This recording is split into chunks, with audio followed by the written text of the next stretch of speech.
Welcome back to another episode of CFO Chronicles, The Secrets Behind Success, the show where we dive into the stories and strategies of the financial minds who are driving businesses forward. I'm your host, James Donovan, and today's guest is someone who spent his career helping entrepreneurs not just balance the books, but realize their full potential. Jack Weinstein is the CFO at PacFins, and he's supported over 50 successful entrepreneurs throughout his journey. What makes Jack stand out isn't just his depth of financial knowledge, it's his belief that growth can be exponential, that low cost doesn't always mean cost effective, and that success demands a clear plan. He's here today to unpack what financial firepower really means, how founders can avoid the common traps that stalls growth, and why careful financial management isn't just an obligation, it's a weapon. So let's get into it. Thank you so Jack, much, James. It's a pleasure to be here. Jack, thank you so much for being here. I'm really looking forward to this one. I know you got a ton of knowledge. But first, for the listeners who aren't watching this recording, we need to talk about how you always have amazing Hawaiian shirts on. Living in Hawaii, you never disappoint showing up. See the palm trees in the background. You have the Hawaiian shirts. Let's talk a little bit about, you must have a massive wardrobe of Hawaiian shirts. I do at this point. Actually, almost all of my clothing is Hawaiian shirts. I used to wear very traditional suits and ties every day, which was a lot less fun, in my opinion. But I moved out here to Hawaii in 2023. I moved from San Francisco, and I've lived all over the country previously. But it's a pleasure to be here. I originally came out to keep a closer eye on my parents who are in their 80s. They're slowing down a little bit. But what I found when I got here is that there are not a lot of traditional extremely competent accounting firms or financial planning resources available for businesses in Hawaii. Also, ever since the pandemic, ever since COVID, I've done almost all of my work remote. I worked with clients all across the country because you never know where entrepreneurs might choose to be. And accounting and finance is a function I've found that can often be done very effectively from a remote location. It doesn't necessarily require a person sitting in the office typing out figures on a spreadsheet. A lot of that work can be done capably and at a more cost-effective rate elsewhere in the country. I love it. And I love that you bring so much personality and you like you said, you're not wearing a suit that's uncomfortable. You're yourself. You're really taking in the culture of Hawaii and you got the shirts to match. Every time we jump on Zoom, I look forward to seeing what new shirt is Jack gonna have on. So this is great. So Jack, let's start with your path. How did you land in the CFO seat at PacVins, and what keeps you, or what's kept you in the game all these years? So what I want to mention is I'm actually doing my dream job right now, which might be the first time you've heard this from an accountant. It's not traditionally a dream path, but I'll tell you, I started my career in the Fortune 500 world. I worked for 20th Century Fox for many years in corporate finance. And although there is a lot of stability and certainly a lot to learn working for a Fortune 500 company, everything moves so slowly. Everyone is extremely siloed. They have their own little specialties, their own little areas, and it takes a very long time to make any sort of a decision that actually impacts the overall business. Since leaving the company, I've had the opportunity to work with a variety of entrepreneurs, ranging from bioscience companies and pharmaceutical developers to crypto mining facilities to agricultural facilities, large food processors, you name it. It's in quite a few family offices and law firms as well. And what I've benefited from, what I've learned from working with this wide variety of clients is that it's just so much more lively and so much easier to get decisions made when I'm working directly with entrepreneurs that are building their own business, that are living their own dream. And it's inspiring to get up and talk to those people every day. Their challenges may be pressing. They may be dealing with a lot of internal issues that make it a little bit complicated to manage the firm. But at the same time, that's a path they chose for themselves. These are some of the most ambitious people in the country that have a dream, and they put everything else behind them in order to pursue that dream. That's awesome. You mentioned you've supported, a handful of entrepreneurs. It's so cool what you're doing and how you can get involved and help them see their dream come, to fruition and come to reality. What drives you to keep doing the work that you do? Let me give you an example of one of the first Please. entrepreneurs I supported. This in fact was the first opportunity I took on as a chief financial officer in 2018. At the time, I was working for an investment bank in California called GT Securities, which is a role that I took on after I left 20th Century Fox. And we brought on a client that had a vision for developing pain relieving pharmaceutical products specifically for the hospice population. So the founder, what really inspired me about these gentlemen, the founder was the chief operating officer of a company called Heart to Heart Hospice, which was one of the largest privately held hospice organizations in the United States. His partner was a medical doctor, a researcher from Columbia University, who was responsible for developing these products. And they had a vision to build out this pharmaceutical manufacturing facility and produce these proprietary pain relieving products specifically for the hospice population. It struck a very personal chord for me. I have a younger brother that has a serious autoimmune disease, and he actually has benefited from related products similar to the ones that they were going to produce. So I was living in Los Angeles at the time, working the investment banker lifestyle, 80 hours a week, suit and tie every day. And I packed everything up. I quit my job and I moved out to rural Oklahoma in order to partner with these two guys.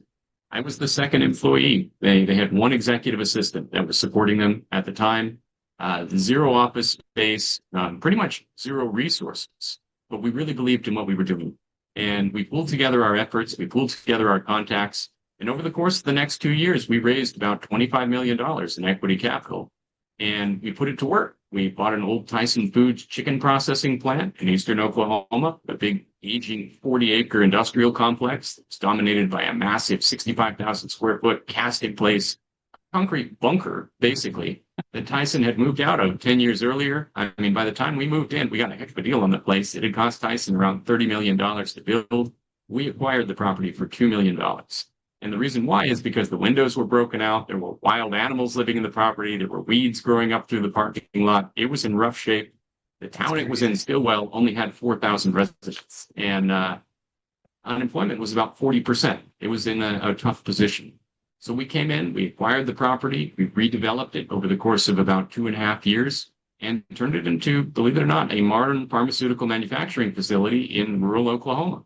And by the time I left the company and moved back to California, we were at 250 employees and we'd gone from nothing to 8 figures in annual revenue. So I had a chance to support an entrepreneur, two entrepreneurs through the entire startup journey, from square one into a successful company. And it was such a joy and a revelation.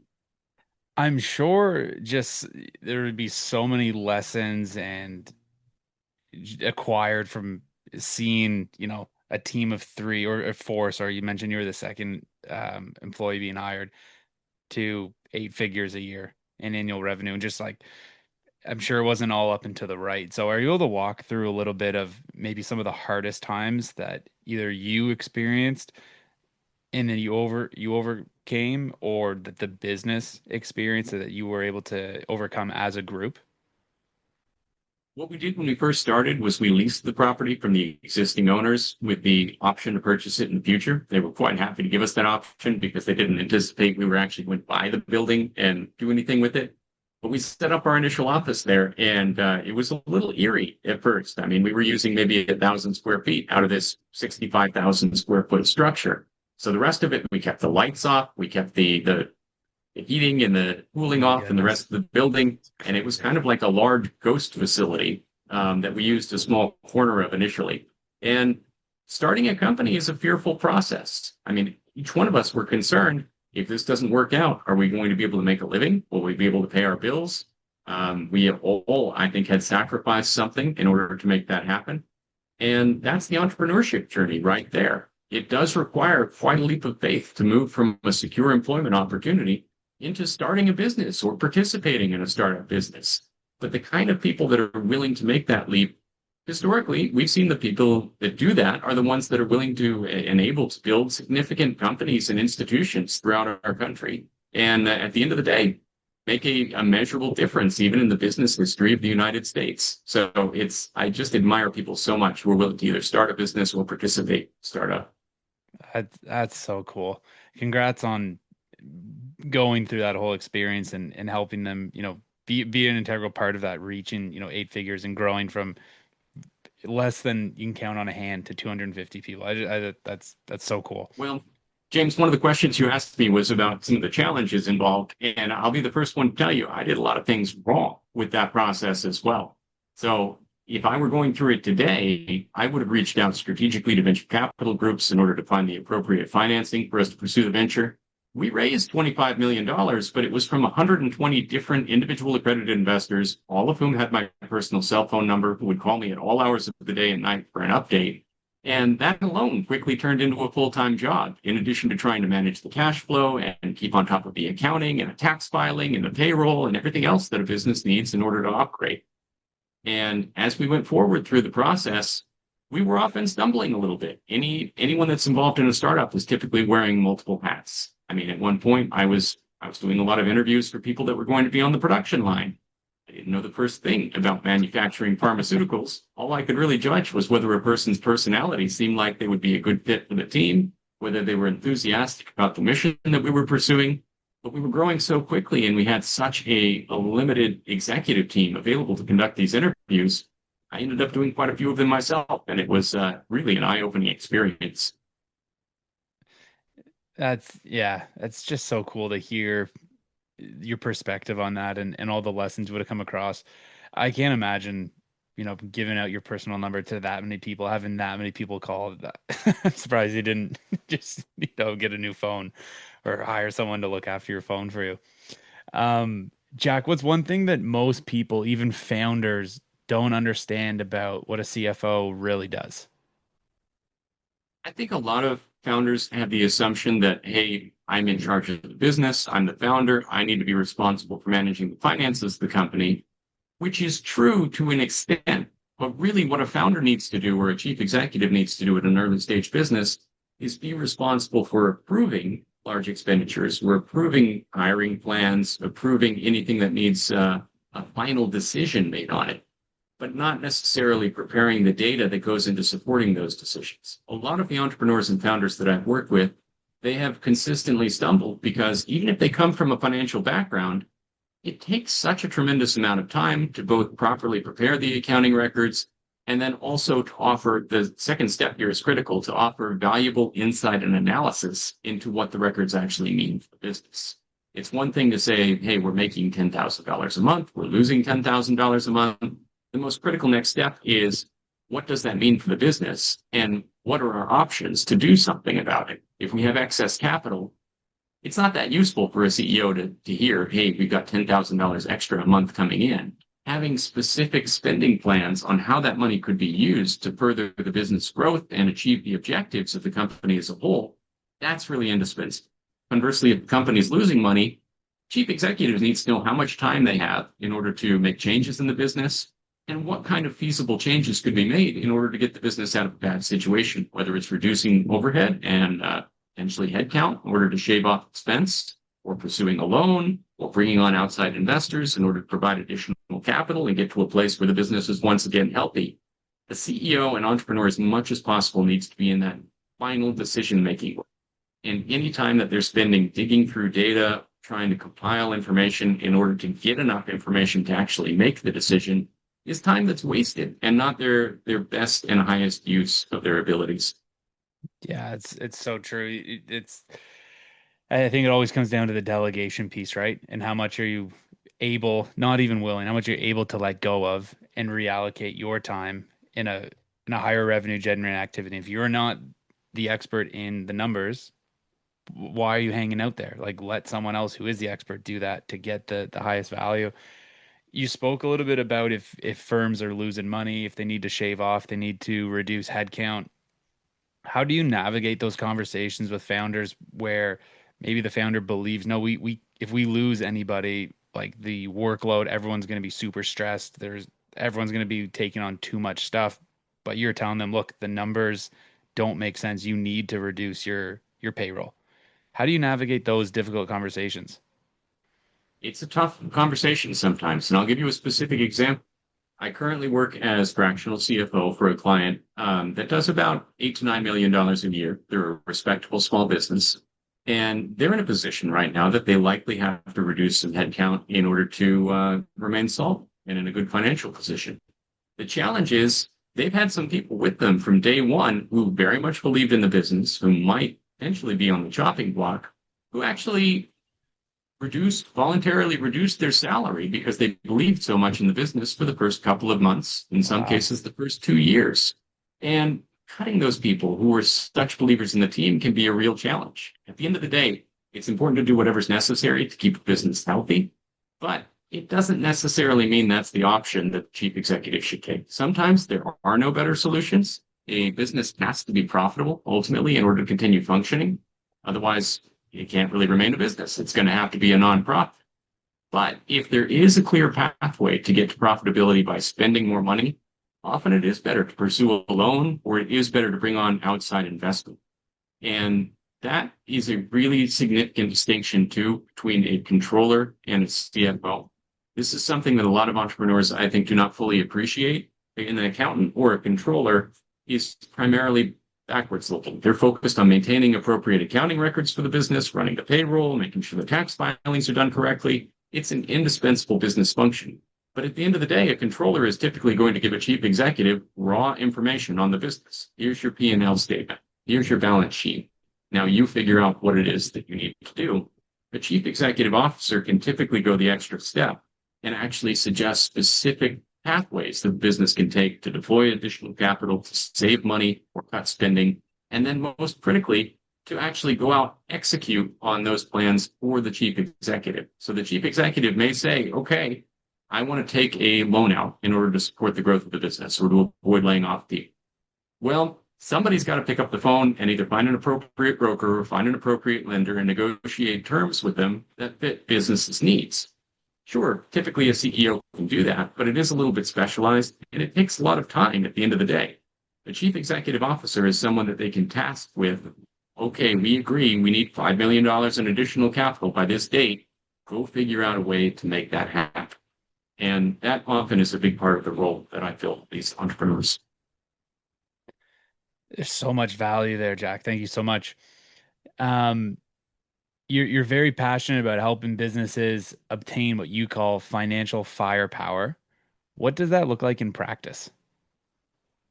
It's a good question. And the biggest mistake that I see when companies are going after this financial firepower is they are thinking about their needs, which is reasonable. Hey, I need $5 million for my business. I know exactly what I'm going to do with this $5 million.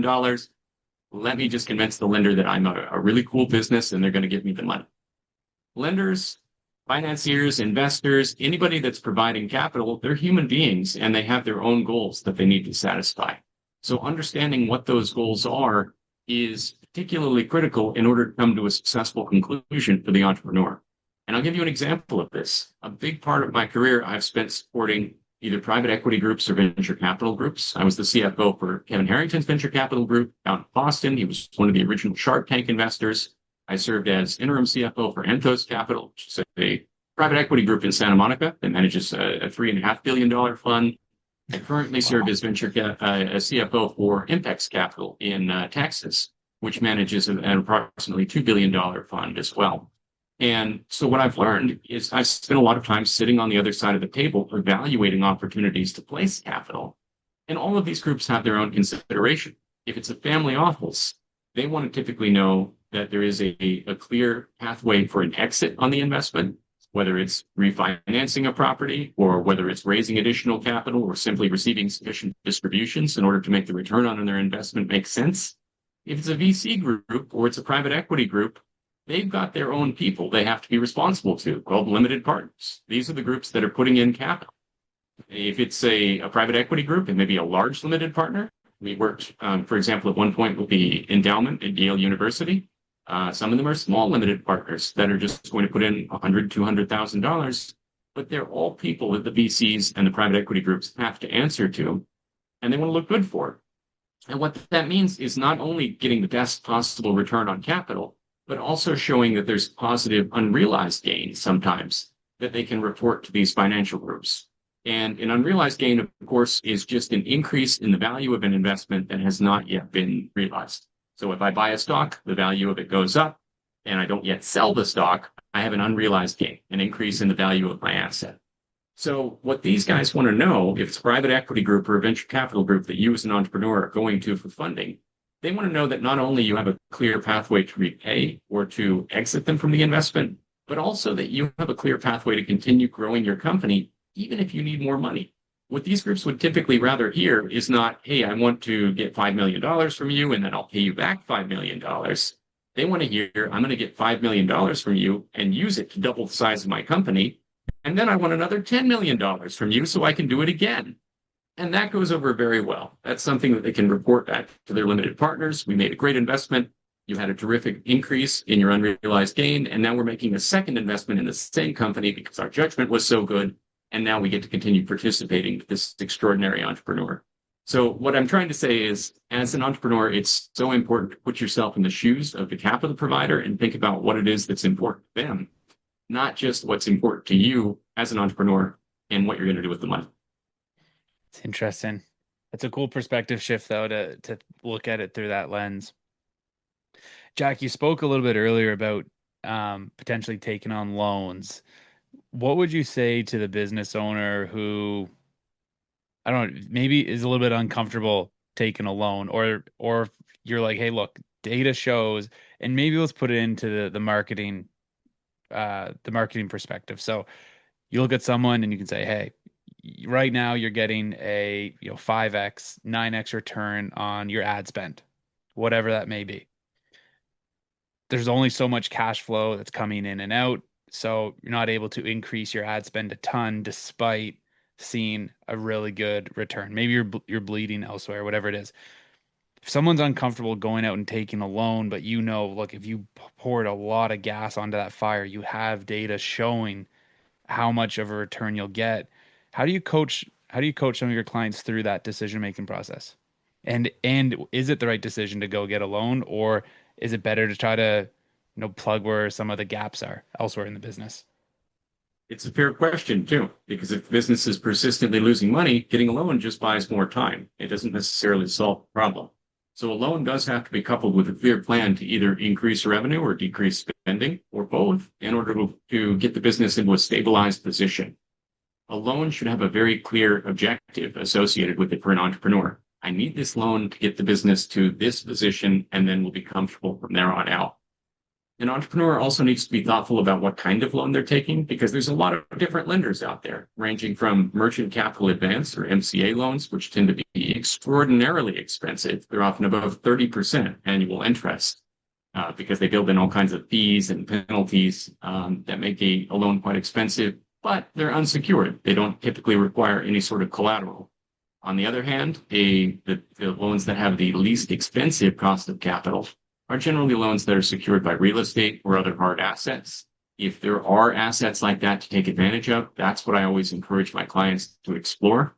And one thing to keep in mind is that it's not always necessary to borrow against the current value of these assets if we can justify an increase in the value of the assets. And I'll give an example in the form of the pharmaceutical facility we worked on in Oklahoma. We bought this facility for $2 million. And 2 years later, I was able to secure a $10 million loan on this facility, which begs the question, what kind of lender is loaning $10 million on a $2 million facility? That's not very much capital as collateral. What happened was we showed that we had a clear plan to build out the facility and ultimately improve the valuation of the property from $2 million at that point to $20 million once our improvements were complete. We got an objective independent appraiser to come in and provide an attestation that that was indeed the case. And the lender was willing to loan us money on that basis of improving the property. And ultimately, they did see a significant increase in the value of the collateral, and we were able to repay the loan. So the lender was happy and the business was happy. There's a lot of thought that goes into successfully closing on a loan, and especially making sure it's the right loan for the business. But that's a big part of what I help guide entrepreneurs through. That's cool. So it's not I need a loan, let's run to the bank and ask for whatever amount. Like truly think about what the objective is. Otherwise, you're kind of just buying time and you're digging a hole. It takes some thought. Believe it or not, 80% of business loans in our country come from private lenders. They don't come from credit unions. They don't come from banks. Only 20% of loans come from credit unions or institutional lenders like banks. So there's a lot of private options out there. And when it comes to the private world, almost everything is negotiable. You just have to find the right partner that's able to negotiate effectively on behalf of the business. That's cool. Remind me after, Jack. I got someone I need to introduce you to in the loan space. I think you two could can work really well with one another. Um, what's one habit you've picked up from working with entrepreneurs that's influenced how you think about business? There's a lot of good habits that I picked up from entrepreneurs.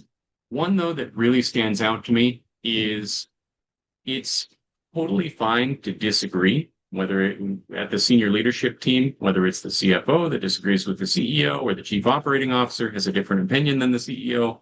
Totally fine to have disagreements, but they should be handled in private. It's so important to project confidence both to the team and to customers and to show that we believe the business is in a good position and things are only going to get better. Even if the business is facing some significant jeopardy, that's ultimately the responsibility of the C-suite to solve. So any disagreements, any infighting really should occur privately in individual conversations. It's so important to project confidence and in my opinion, a positive attitude to everyone else that works for the business because everyone else that's on the team, they're showing up, they're doing their best every day, and they're not responsible ultimately for the higher level strategic or financial considerations that guide the entire business. The C-suite is responsible for those things. And any disagreement about those items really needs to be handled behind closed doors. That's good. I, I I really like that. I got a couple of rapid fire questions for you here, and then as we get to the end, then we'll wrap this up. Your favorite business or finance quote that you live by? Wow, there's so many good ones out there. Um, I know I'm going to put you on the spot here a bit. I should think of something more profound, but I mean, one of the quotes, this is going to sound like a little bit of a dorky accounting quote, but it's an old school one. A penny saved is a penny earned from Benjamin Franklin is something that's always stuck with me because I do see a lot of entrepreneurs that spend money unnecessarily on cool things that they think would show well for the company, but don't always have a positive impact on the bottom line. And I'll give you an example. I worked with an entrepreneur recently that was able to successfully raise about 8 figures for his business. And the very first thing he went out and did was buy a private jet for the business. And this is a business that had one location, and he lived within a few miles of the one location. So there was no need really to travel to other states, but he felt like it was important for the business to have a private jet in order to show a veneer of success to outside partners. Ultimately, it proved to be a huge headache. Private jets are tremendously expensive. I learned firsthand that you require a separate insurance policy on the engine compared to the body of the aircraft. You got pilots, there's hangar fees, there's all kinds of additional insurance costs. So it's a prohibitively expensive investment unless the business really needs one. So don't spend money unless you have to spend the money, unless it actually goes to some purpose that supports the growth of the business and the entrepreneur's vision. That's a great example. Thank you for sharing that. Um, your go-to book or podcast that shaped how you lead. Um, I'll cite another old example. I guess I have a lot of old ones, but in high school, one of the books I was tasked to read was The Richest Man in Babylon, which is really a book that's more about personal finance than about business leadership. But I found it applies very well to business leadership. And the central thesis of the book is no matter who you are, your labor is worth a certain amount, but also your capital is worth a certain amount. It's important to make your capital work for you. A lot of the clients that I work with that do prove to be very successful, I'll cite one in particular, a law firm that's doing very well. They end up producing a lot more cash than they spend every month, which is great. But when I came on board with this client, they were just keeping all that cash in a checking account, and it built up to hundreds of thousands of dollars that they were basically earning absolutely nothing on.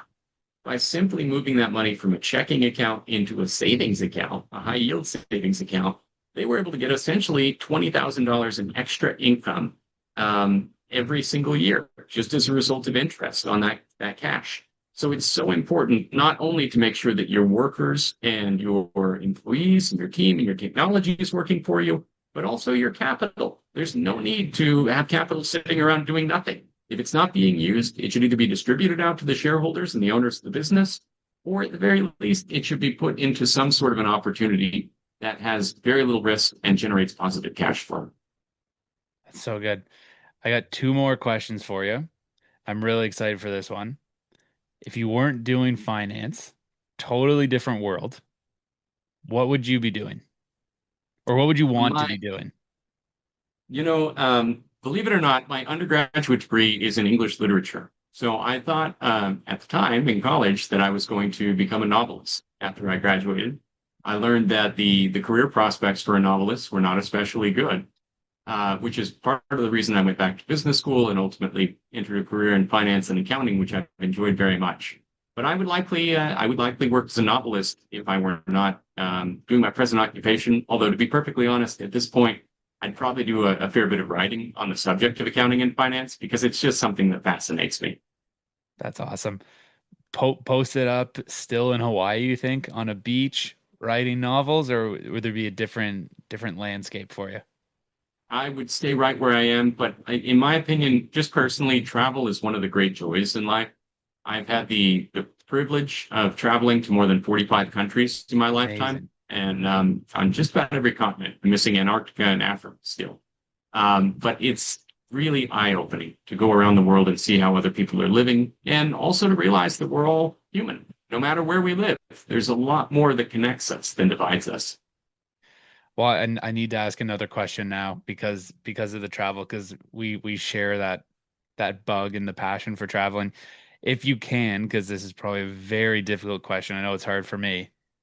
What's been your favorite place or country that you've traveled to? Or I guess what are some of the spots that are highlights for you? Because it's apples and oranges to some of them, right? It's hard to maybe pick the most favorite one for a variety of different reasons, but I would love to know like what stands out as some of the places you've traveled to. What I really enjoy is seeing places that have a deep connection to human history.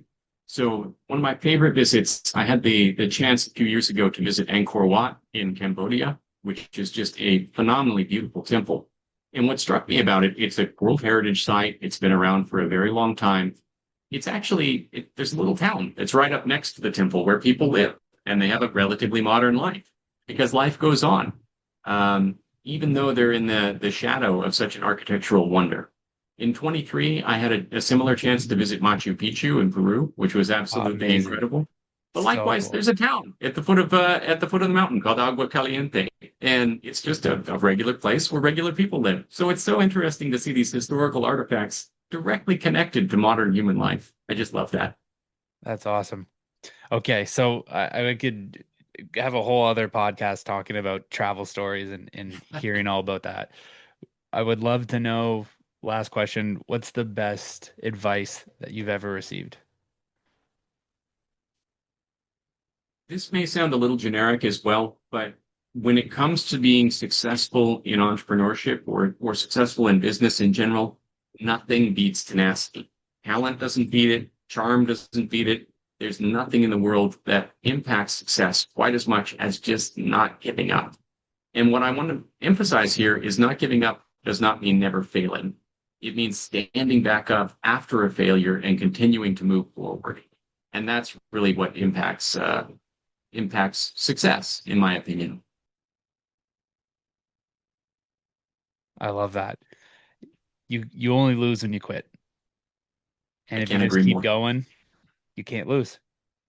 And you And just each keep, time we fail too, it helps us to succeed in the future, in my experience. I mean, yeah, everyone we work with, every effort we make, it's more likely to be successful if we draw upon what we've learned from our previous failures. that's amazing. Jack, where can people get in touch with you if they want to reach out, potentially work with you, just continue the conversation that we've started? You've shared a lot of great insights. What's the best spot for them to get in touch? The best thing to do would be to go to the website, pacfins.com. That's PACFINS, and it's short for the Pacific Accounting Company. So if you go to pacfins.com, there is my contact information right on the website, and I would be happy to have a conversation. Awesome. We'll put that in the show notes, Jack. I can't thank you enough for coming on. This was amazing. Thank you for sharing all of the insights and for sharing your time this afternoon.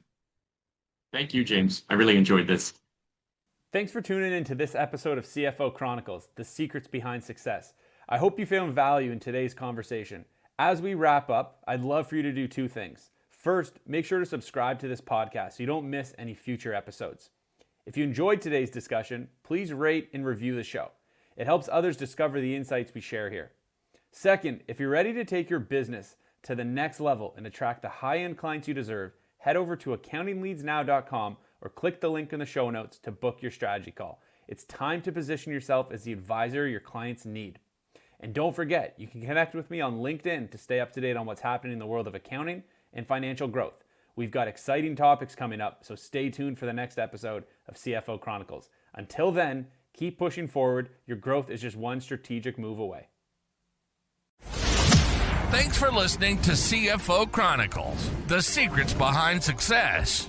We hope today's episode provided valuable strategies to help you attract more high-paying clients. Be sure to subscribe, follow, and share with fellow professionals. Connect with us on LinkedIn and leave a review or comment to join the conversation. Your feedback helps us bring you the best insights in finance and marketing. Until next time, keep striving for success and unlocking your business's potential.